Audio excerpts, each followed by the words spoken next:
We're also privileged this afternoon to have Dr. Ken Jacoby speak on behalf of his wife, who is at home ill, telling the Rafelson story. Thank you very much. Can you hear me? Because I'd rather speak without the mic. Can you hear me at all? Because if there's a problem, I have no problems going with the mic. Can you hear me? Yeah. Okay, I've been told I've got a booming voice. I'm filling in for my wife, so I'm going to try to do this as, if I can do it a quarter as good as she can do it, I'd be very happy. I feel like, the person in the play that all of a sudden is the understudy, and all of a sudden he's there. So I'll try to do as best of a job as I can. I'm telling the story about my father-in-law, who lived through the Holocaust, and basically we found out his story through the stories that he told us, and we found a suitcase full of letters in our basement about 15 years ago that helps recount his story of survival in the Holocaust. Two important dates in World War II there's a lot, but two of the important dates. It's September 1st, 1939, when Germany actually invades Poland, and May 7th, 1945, when Germany surrenders. It's hard to believe that when I was born and my wife was born, it was only like 11 years after the Holocaust ended. And that's really strange because you don't think about that, and all of a sudden you go, it's only 11 years, that's really scary. Anyways, little one there is my wife with her brother. She was delivered by Franz Hirsch, who was her uncle. And actually Lou's letters were written mostly to his uncle, who lived in Chicago, and occasionally he wrote letters to his parents that never got answered. Gail's name is Gail Francis. Gail is for Gertrude, her father's mother, and Francis for Gail's mother's mother, Francesca. This is the happy family in the early or late 1950s.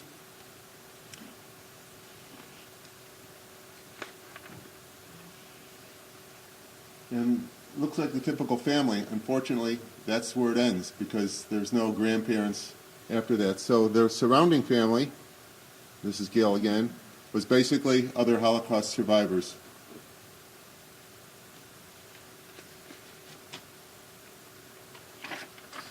Lou wrote memoirs telling his family's history and story of survival for his children. Tonight I will read excerpts from those memoirs. After Lou died of cancer in 2002, Gail discovered boxes in our basement describing his time in the Holocaust. Letters that he wrote his parents, his uncles, etc. It's a very, very lengthy process going through a lot of these letters. A lot of these letters are in German. A lot of these letters were written with wonderful German script, and we haven't gone through even half of them yet. So we will, or Gail will continue to build on this story, but presenting it as much as we know at this point. Gail's father was born in 1922, August 31st, 1922. He was born Ludwig Franz Rafelson.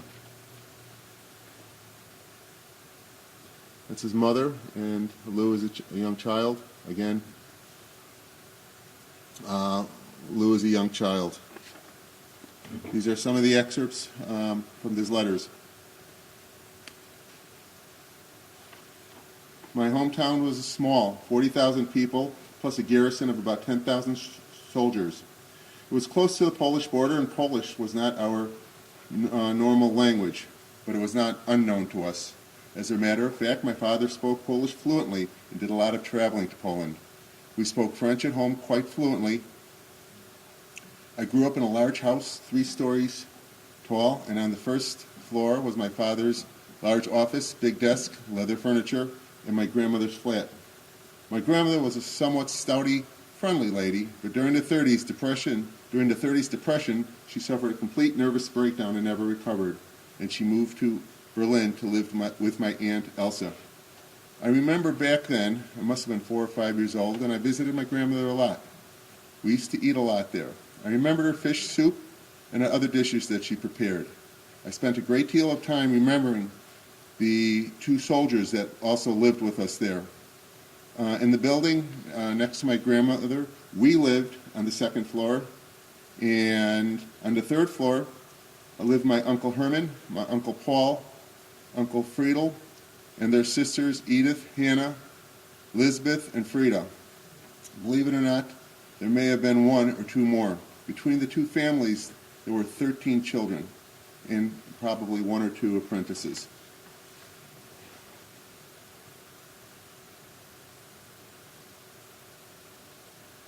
This is Lou's grandmother. And this is Lou in 1936, and he is the one in the lower right. Excuse me, the lower left.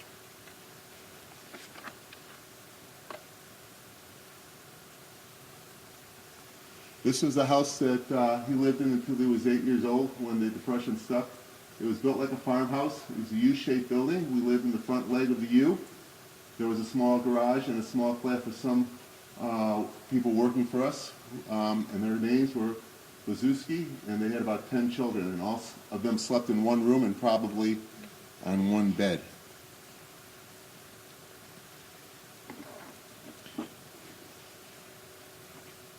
In 1937, things got worse in school because of the Nazis. I decided it was time to leave and was sent to farm school near Breslau. I was not very happy there, and eventually I joined my mother in Berlin at my aunt's house. Then on the 9th of November, 1938, which was Crystal Night, the school was destroyed, and I was able to move back into the empty maid's room next to my parents. For a few months, we actually lived together as a family. Now, regarding Crystal Night, I was with my aunt. A man drove up in a limousine driven by a chauffeur. Excuse me, I'm so used to mispronouncing that word. There you go. Well, anyways, he got out, he was wearing gloves, and he threw bricks from the limo through the store window that night. My father and I escaped because we looked like East Parisian farmers. We walked up and down Kurtzendam Street the next day through glass that was shattered all over the sidewalk. We were amazed how many Jewish stores there were along the boulevard and how many had been damaged. We saw the flames and smoke from the still burning synagogues. I can still hear the screams of those people being beaten or arrested, and the crackling of flames and the crunching of glass under our feet. This is again Lou with his mom, and Lou growing up about 15 years old. And just other pictures of Lou at 15 years old. Can you imagine sending your kid away 15 years old and maybe never seeing them again? It's awful. This was a yellow Jewish star that Lou actually found on the streets after the war that someone must have ripped off, and was very happy to be rid of that. This is Lou's parents, Gertrude and Hugo. And they tried to immigrate to the United States and were given numbers 54,203, 54,204, and 54,205. Can you imagine waiting all those years? It'd probably take about 4.5 years to get on in. Because of my mother's long illness, my father refused to pursue any immigration plans earlier, and then when he began to do it, it was too late. My great fortune was being admitted to the Berlin Ort School beginning in 1939. There were rumors even then that the school would be moved to England. It was Dr. Werner Simon who made all the arrangements. He persuaded Ort, the International in Paris, to let us go. But it was too late to take along machinery and tools as had been planned. In August 1939, preparations started in earnest. Everyone knew that the war was coming because the big brewery and moving horses were drafted into the army. The British consulate had closed and was preparing to evacuate. Then on Saturday, August 26, 1939, Dr. Simon was able to obtain visas for us through the back door of the consulate. He was able to reserve several compartments on a train in Cologne. Dr. Werner Simon's selfish efforts, along with Colonel Levy, director of the British Ort, and the Britons, allowed 110 Jewish boys to be saved. Dr. Werner Simon stayed behind in hopes of saving more boys. Unfortunately, in 1943, he was deported to Auschwitz and never survived. This is Lou's passport. If you look real carefully, it's stamped with a J for Jew, so they wanted to identify him. And if you look closely here, they removed his middle name, Franz, and they renamed all Jewish boys Israel and all Jewish girls Sarah, so they could identify them as Jews. So it is the beginning of the end.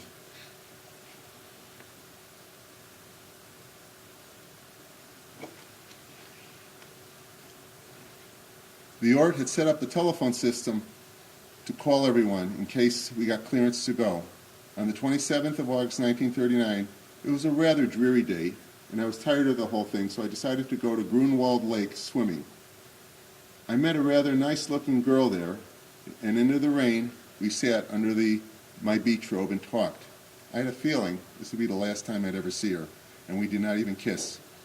I hope she made it. Somehow, for some reason, I was not far from Ike Camp, where my grandmother and my great-grandmother and her sister Tante Jenny and Uncle Kurt lived. So I cycled there and said that I've come to see you one more time. It was about 3 or 4 o'clock, and they were all shook up. My mother was calling me, trying to reach me. Our train was leaving between 6 and 7 o'clock that evening.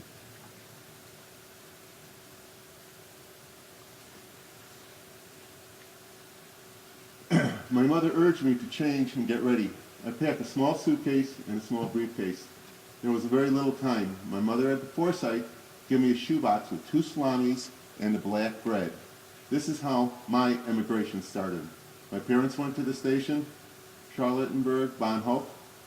Our parents were not allowed to go up to the train with us. We had to say goodbye beforehand. Conditions at the railroad station were unbelievable. Enormous crowds were milling about. This is the boys. This is 110 boys that were able to be transferred out that evening.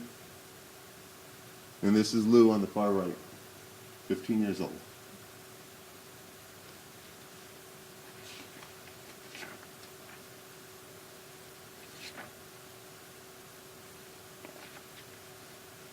When they got to Britain, to the Ort School, they had rules to follow. We think we have rules to follow. Nothing like the rules that he was given. For example, when you lived in the school, some of these rules were never to speak German in the streets. Always keep your hair cut short. Do not walk in the streets in the daylight in groups of more than 2. Do not have discussions or any conversations in the train, and do not discuss the war situation. If you have any problems, go to your staff or your room leaders. Be sure no lights are ever visible from any room during the blackout periods. If you are in doubt about anything, ask your room leader. Keep your hostel, your wash basins, lavatories clean at all times, and tidy your rooms. Can you imagine telling a 15-year-old kid this nowadays? I don't think so. There was very little money, so you had to be very predictable with your money until more funds were raised. No smoking is allowed in the bedrooms, and no smoking on Shabbat anywhere. Eat quickly and clean your table, and we had to pay for any breakages. Be respectful at all times to visitors. Whenever you are ordered to do something like cleaning your room, washing dishes, do it at once, do it cheerfully, and everyone must have their own turn. Slippers must be worn whenever possible, especially in the hostel. And when you go up and downstairs, do it quietly and be respectful.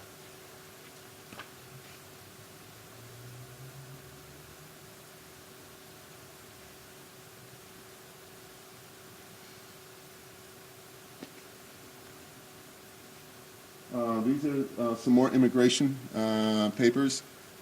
I think this is the one to Newfoundland that Lou's parents, again, because there were 54,000 trying to get into the United States, they attempted to go into Newfoundland.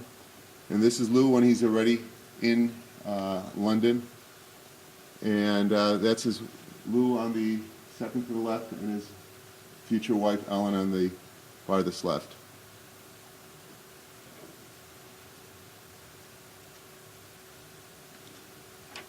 Here's a letter dated December 22nd, 1939. Dear Aunt Adelheid and Uncle Franz, I received your letter. I am sorry that I was able to write, but I had not had time. Again, I'm reading it verbatim from his letter because he's just learning English. About 2 weeks ago, I had a letter from my parents. I write almost every week, but it seems they don't write me often enough. I am very well here. I live in a room with 7 boys. We now decorated our room and redecorated it. Every piece of furniture I made. Our master is an old teacher from Dresden. His name is Dr. Isaac. I got to know his family very well. Therefore, I'm in good connection with him, but he is not the right man for the position as headmaster. In time, I became the kitchen foreman, which means I had plenty of work to do and a very responsible position. Till 2 days ago, I worked from 7 a.m. until 9 p.m. Afterwards, I went to the club.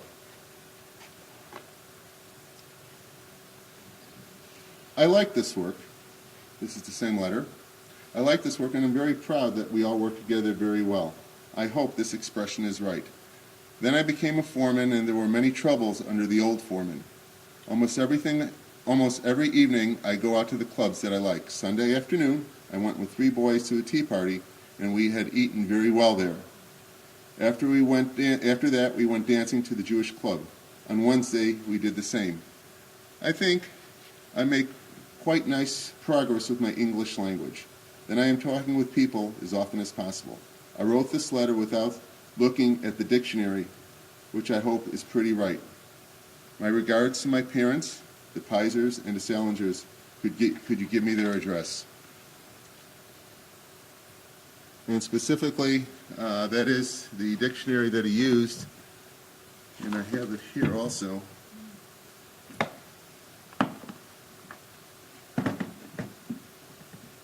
So the dictionary that he used was that little dictionary there to write all his letters. So it had 12,000 words in it, so he did all right.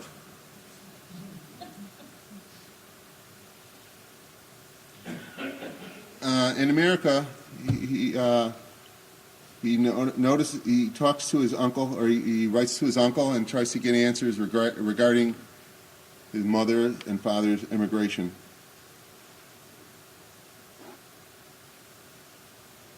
Here's a letter dated actually January 7th, 1940, where he mentions his cousins working hard, mentions Gertrude going to a visit for Dresden, and interesting how they signed their letters instead of love, mom, and dad. The German way is very, very curt, Trudy and Trude and Hugo. Never mom and dad, never love.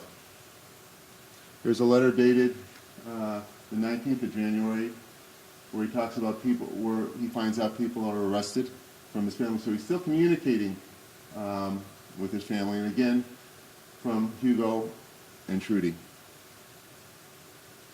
And this is another letter that he receives from his parents. And again, this is dated January 29th, 1940. So he's still able to communicate with his parents. Here's a letter dated March 22nd, 1940, where he says, it's good that you are no longer here. He's communicating with his parents, and he finds out at the end that a few of his cousins have died.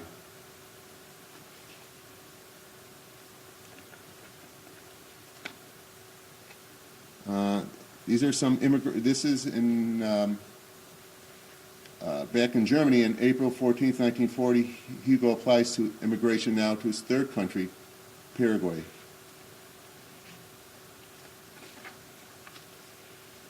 April 22nd, 1940, he gets a letter, and actually it's an interesting letter because it's if you look at it, it's written by many people trying to get at as much as they can on a letterhead.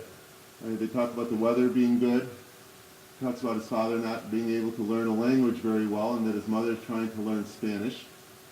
And he finds out a little bit about his mom that she enjoys spring watercress sandwiches. So it's one of the last communications that he had with his. Who is Little Duck? I can't actually see well enough. Ursula Jacoby, who's Yeah, Ursula we are not Jacoby? related. We already had that checked out, you know. Alright, okay. Yeah, we go, wait, I'm you know. just checking.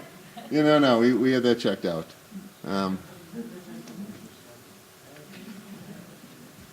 We were a little concerned there for a minute.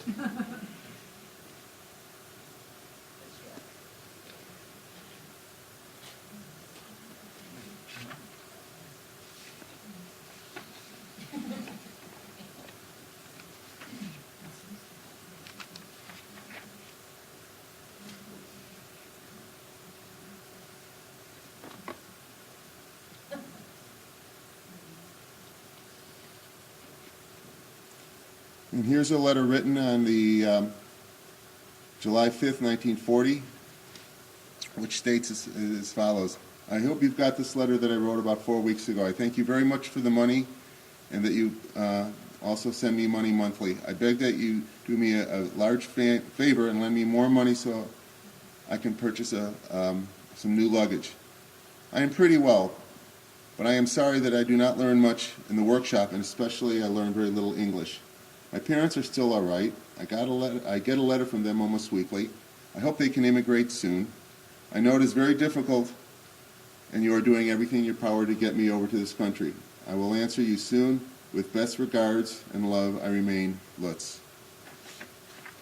We got to the point now where letters were being censored, and you can see the Examiner number 3483. And actually, they were very nice in letting you know that they opened the letter. And actually, there's a letter being censored right there. And actually, I have the letter here. I thought I had it.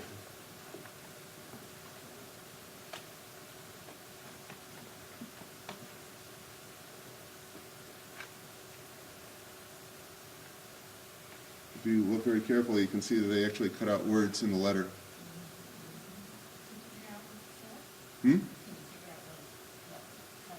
No, I couldn't tell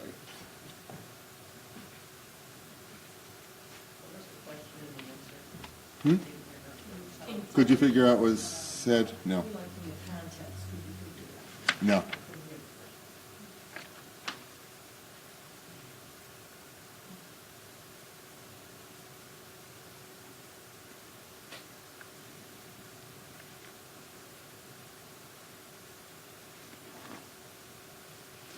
This letter says the following. I think I only need a pair of shoes in the very moment. I would be glad to come over soon, but I don't think it's already possible. It's difficult enough for my parents. I got a letter from Yoni. It's not possible for her to go to Cuba. We are waiting for 150 new refugees from different countries. Now, they found out that specifically when the new kids came to the area, that's Lou growing up again in England, when the new kids came to the area, if they were over 18, they didn't come to England anymore. They went to either Australia or to Canada. Lou had to apply to become an orphan and a foster child, or he was an orphan and he had to apply to become a foster child. And these are just letters of showing that he did go to school there.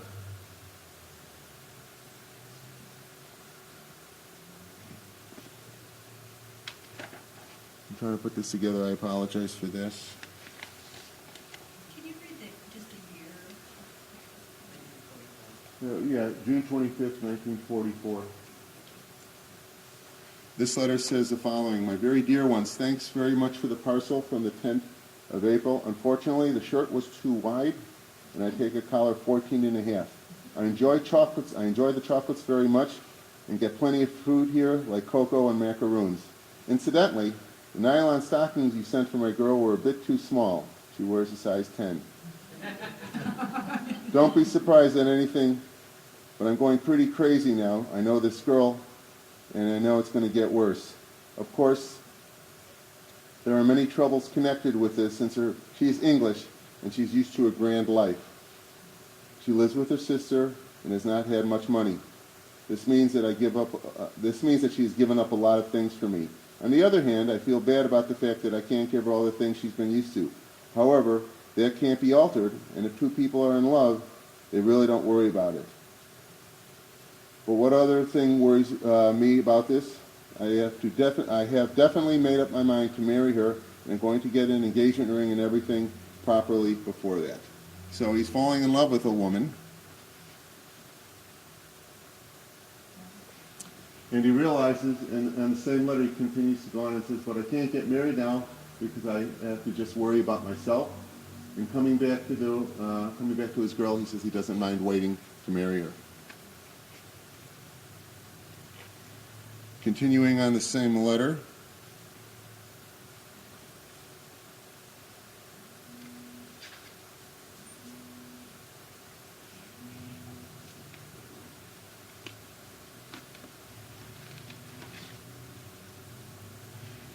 and he writes very long letters. This was about a 6-page letter that he wrote. I have by no means forgotten about my parents. I have by no means forgotten about my parents in all this. I can't last much longer, and I only hope that I will be able to hold out. Hope that they will be able to hold out. Besides, I am definitely sure that my mother would like a daughter-in-law very much, especially she would like this one. The only difference is that instead of thinking constantly of 2 people, I now have to think about 3. You may think perhaps I'm in no position and even too young to talk about marriage. Well, a man is as old as he feels, and I'm almost 22 years old. Sylvia is one of 1,000. Well, that wasn't my wife's mom. And so he fell in love with someone, and he wound up marrying somebody else. Yep. All these letters that you wrote, Mm-hmm. okay, did you just keep copies of everything you wrote? No, German people are very neurotic, and so his uncle saved everything. Okay, His so these uncle- weren't- he hadn't saved. No, he hadn't saved. His uncle saved all these letters, Okay. and somehow, some way, he gave them to Lou. It was Lou when I being told the you neurotic that, Jewish, how- Germans are very exacting. He saved them, and they wound up in our house, and they wound up there for 8 years, which we didn't even realize that we had them.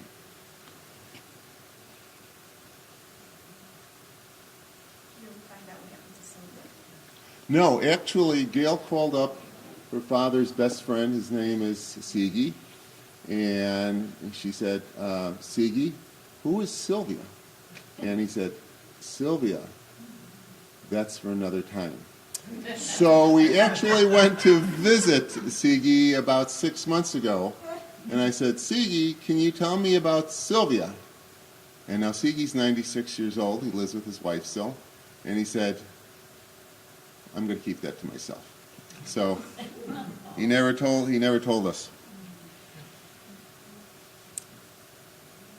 This is a letter dated September 14th, 1944, which reads as follows. My very dear ones, thank you very much for your letter the 30th of August, and especially all your good wishes. Today is Mother's birthday, and you can imagine that particularly on this day I think of her and Father more than ever, and perhaps we shall all be together again soon. I have read some of the accounts of the death camps, and it agitates me enormously. One can only hope they have been saved from the worst. On reading that you have gone to Washington on my account, I realize more and more what enormous costs, troubles, and bother I am causing you.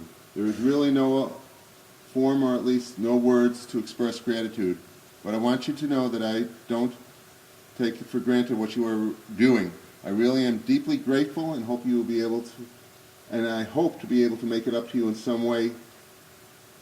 The last few weeks, the weather has been lousy, and I've been able to go swimming anywhere.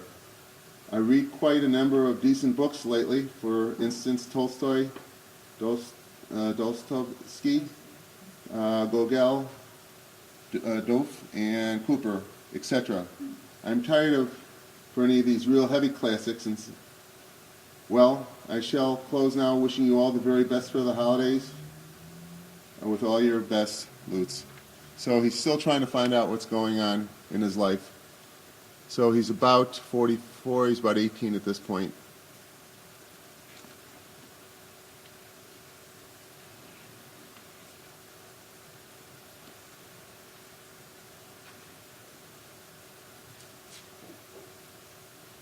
This is a letter dated May 16th, 1945.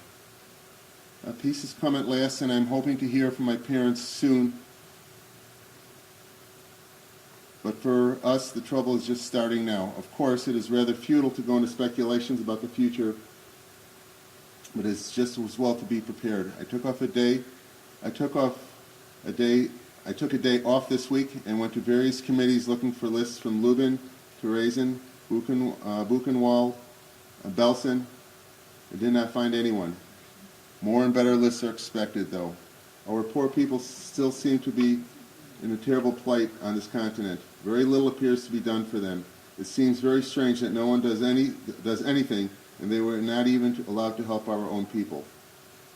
And then he says, my garden is coming along fine. The radishes are really big enough, and the lettuce is going to be cut for the first time this week. I am, with my best wishes and kindest regards, Lutz.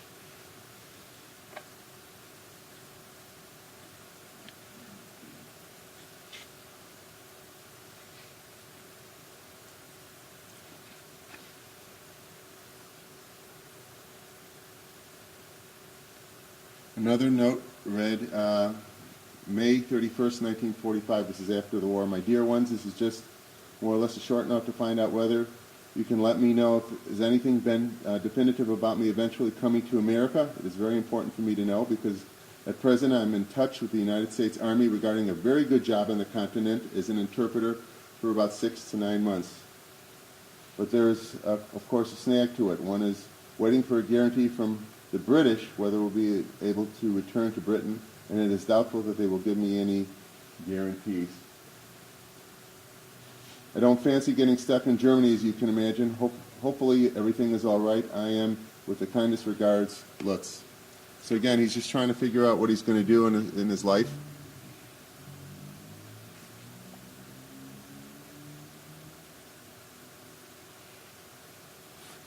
And as Lou's trying to piece together his life, he's also trying to get some references. And these are reference letters for him. And more reference letters for him.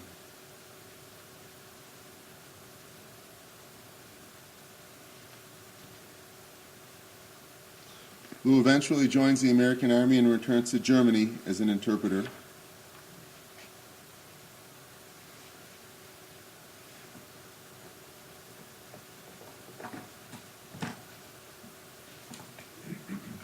year is it? 1945, right after the war ended.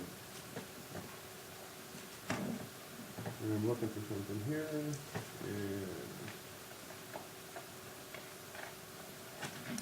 there's actually his dog tags.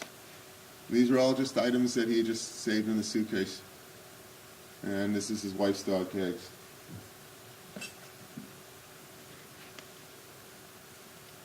And as an interpreter and going through Europe, he went to Pisa, to Italy, where he eventually met his wife in the army. They were in the same division, and they both served as interpreters.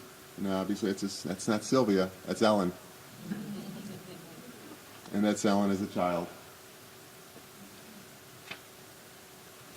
These are Ellen's parents, and Richard and Francesca for Francis, Francesca.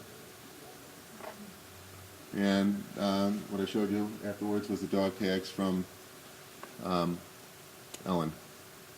And this is Lou's wife. And army clothes. And a little note from her says, from the girl who loves you, Ellen.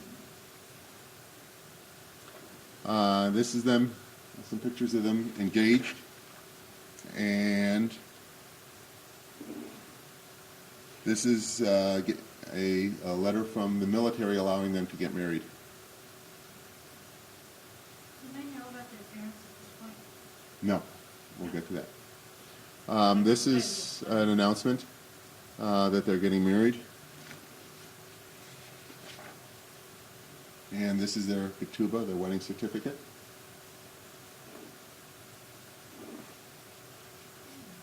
And this is them on their wedding day.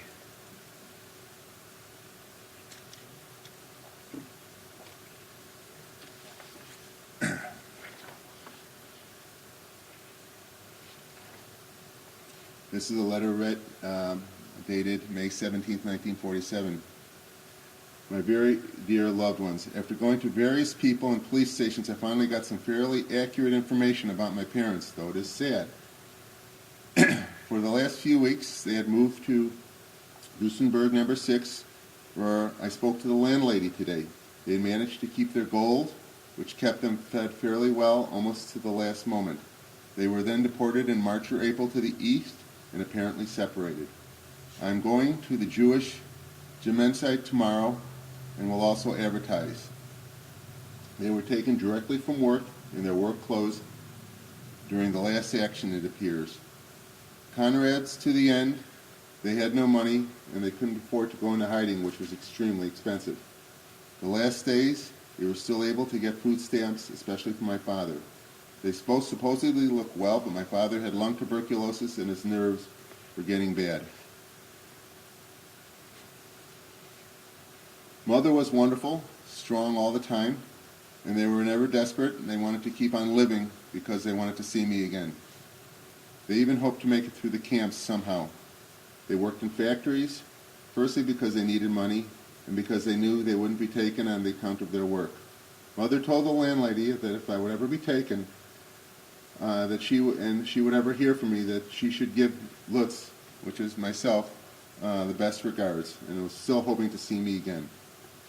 LCR was sent to the East in January 1943. I saw Dr.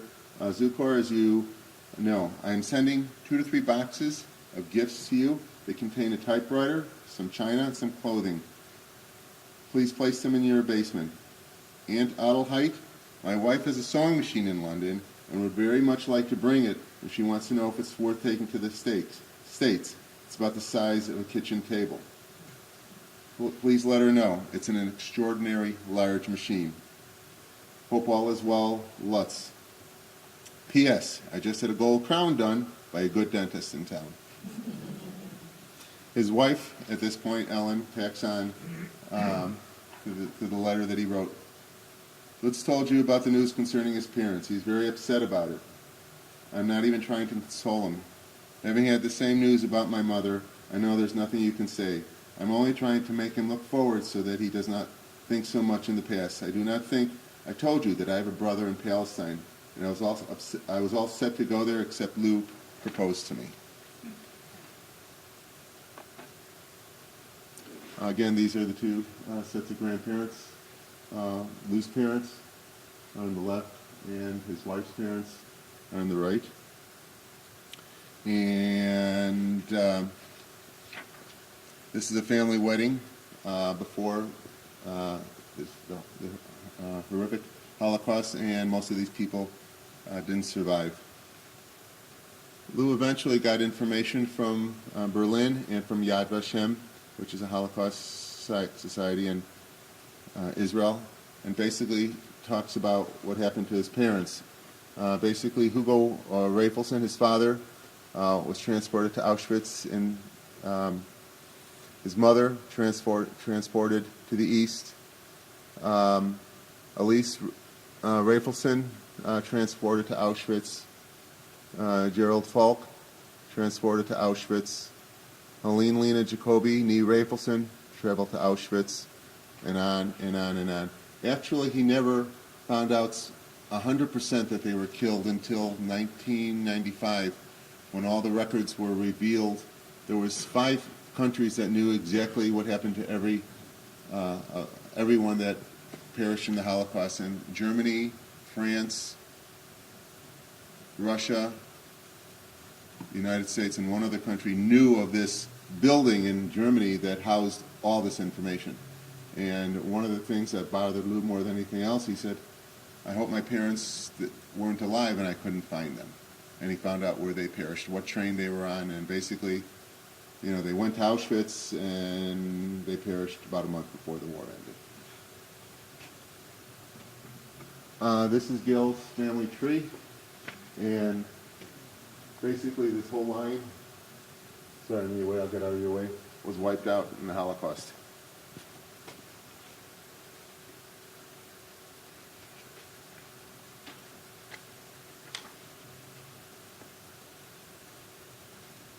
After the war ended, some of us took jobs in the U.S. Army Censorship Division in Germany. It paid well, and most of the time they were just hoping to earn some money and find out about their family.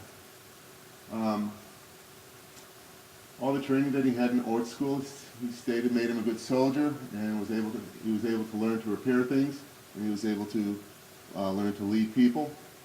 I got married in Germany to my fiance, whom I met when I worked in the Army, and they came to Chicago in July of 1947 to start their new jobs. Usually they started with jobs that required speaking, but they couldn't speak English very well. And he worked selling Electrolux vacuum cleaners, and actually I still think that company's around today.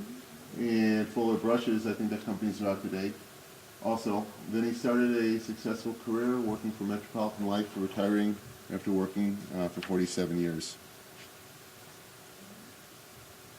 In retrospect, I must say that Ort did not only save our lives, teach us valuable skills, help us to build character, gave us self-respect and, in a sense, decency, but also became our family.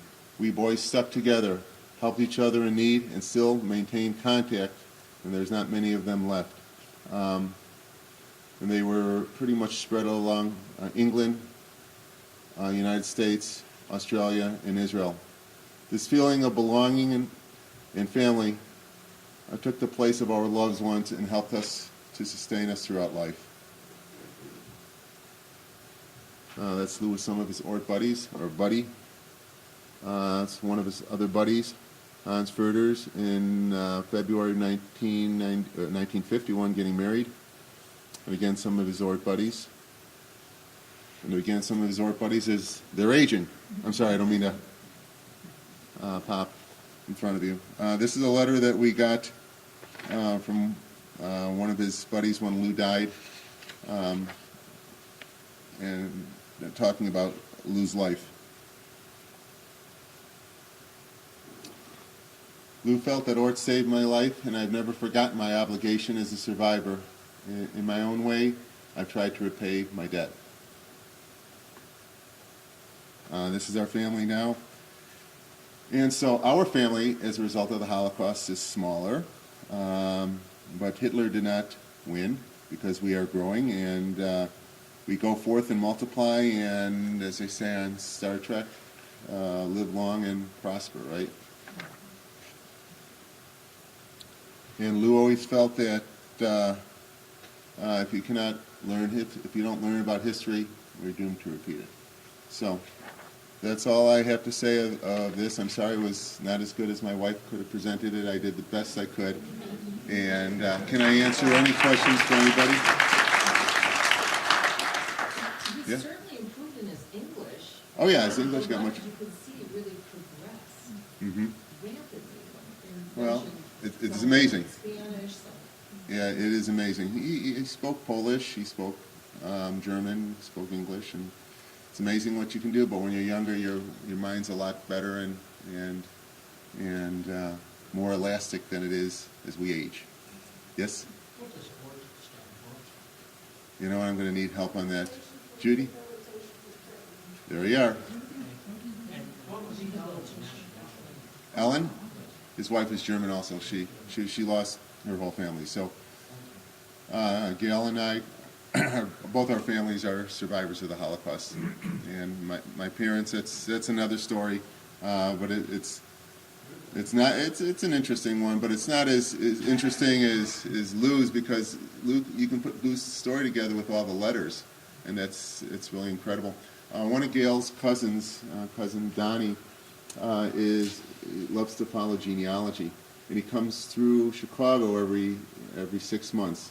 He lives in Hawaii, he lives in North Carolina, he lives in Washington State, and so we asked him to help us a little bit with the genealogy. So I said to him, how many people are you following now? He says, I have found 72,000 family members all over the world. 72,000. So I have some Hispanic brethren, because a lot of the Jews went to South America, and I think I have a cousin Carlos, or Gail's got a cousin Carlos and all that. So were sprinkled all over. And his mission at this point is to meet as many of them as he can, so that's what he does. Other questions I can answer? Yep. One of these letters during the war was addressed to someone in Chicago, the one that was open and examined. What was the connection to Chicago? His uncle lived in Chicago, and his uncle left, I think, in 1925, something like that, and he was an OBGYN, and he was on the outs with the German government, so he fled. And this is before, the anti-Semitism rose, and he moved to Chicago, and that was his one and only connection to the States, and that's where he wrote most of these letters. So I would say 3/4 of the letters were written to his uncle in Chicago. And he was the one sending the money? Yeah, he was the one constantly sending him money. He was a nice man. I mean, I met him, and, I feel so dumb because, I mean, my grandparents lived into their 90s, and I never asked. I mean, I talked to them I was so close with them. I mean, I talked to them probably more than I talked to my parents once I left my house, and that really upset my parents, but I was very close with my grandparents. But I never was smart enough to ask them what happened. I mean, it's just, they really never wanted to talk about it. I think I broached it once or twice, but they really never wanted to talk about it. My grandfather didn't do that. And I feel so bad because there's so much history that was lost. And then every time someone dies, you lose another layer of history because I can't say, who is this person? So, what we do with what we can, and we try not to forget. And, and there's lots of stories out there. El's story's just as fascinating with his family.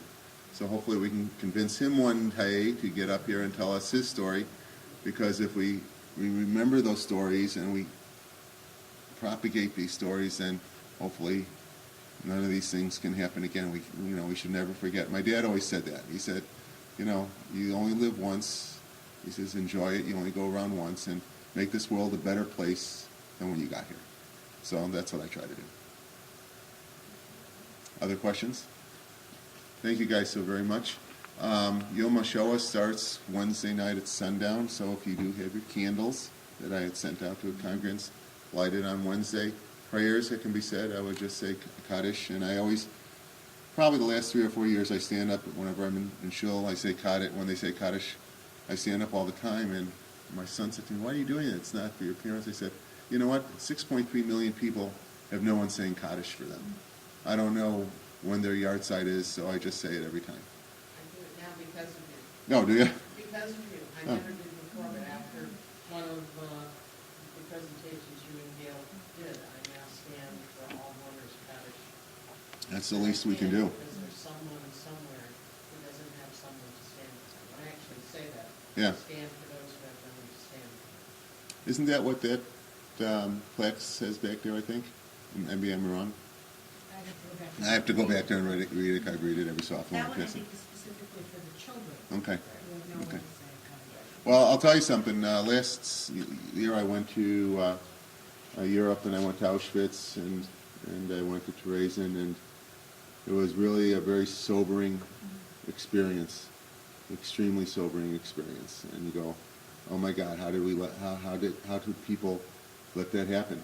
And a few years before that, I went to Berlin with my dad, and we took a roots tour, and we went to a camp, and the camp was right next to the city. Sachsenhausen. It was right next to you walked out this person's backyard, and you walked into the camp, and how could they have let that happen? And my dad and I walked around the camp, and I went past the crematoriums, and you go, how did they let this happen? And then actually my dad left because his knees were bothering him, and I was walking around a little bit, and I was ready to leave, and I realized that they locked me in. And it was a horrific feeling being a Jew locked in a concentration camp, not being able to get out. And it took me about 20 minutes to find someone to let me out. But, the barbed wire was still there. I'm sure I could have gotten out, but I wanted to go out the front door. But anyways, and one more thought, when Gail and I were at Auschwitz, it made me feel very good. I felt awful for, obviously, all the atrocities that went on there, but it felt good to know that Hitler didn't win, that Jews were visiting this camp in memorial, and that he didn't wipe us out. So And we have to remember that 11 million people were killed. 6.3 million Jews, 11 million people. We cannot forget. Yeah? I think about this quote all the time, this Santiago quote, now, because there is just such a systematic effort to deny every other history and to kind of like pretend like things didn't happen. It's part of the dumbing down of America.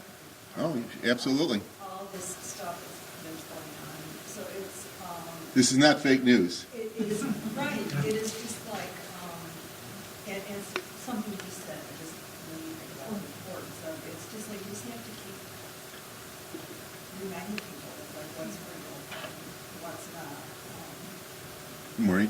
I agree with you, Mary, and I think that, you know, when you kind of said, how could they let this happen? We know how this happens. This happens from fear, this happens from hatred. Right. Hatred of the other, hatred of the stranger. Or We just see not that. wanting to get involved. We see the anti-Muslim ban, we see, you know, Mexicans are rapists, you know, that hatred is out there still.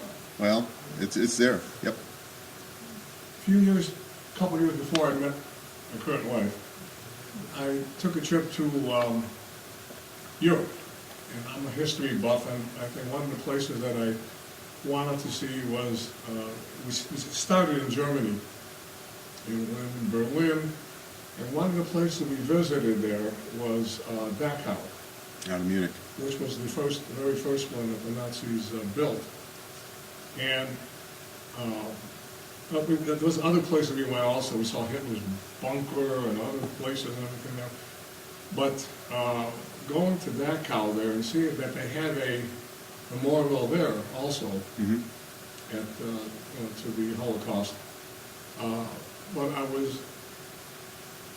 I wanted to find out from our young guide, the German guide, the young man, very nice young man, probably in his late teens, early 20s. And I just asked him, it was a group of us, and I asked him, I told him I was an American, and we've learned heard about all of our heroes from the various wars. The United States has been involved in Washington and everyone else. But I asked him directly, what do they teach the young people in Germany today? I was just curious as to what they would. They teach the Holocaust, Absolutely. but not in Poland.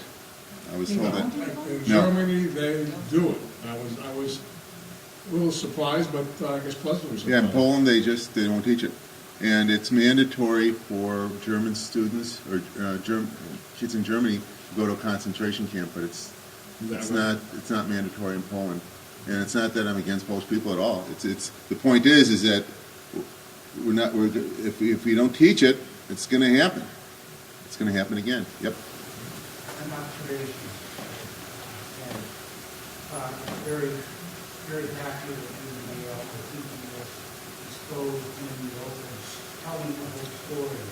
Because when everything is open, when everything is visible, there's no place for fear to hide. This is the good thing you do. Thank you. No, thank you for giving me the opportunity to talk. And I thank Gail. I mean, I couldn't have put this thing together. She did a real good job. So. Yeah. Yeah. Okay. Anything else I can answer? Thank you guys very much.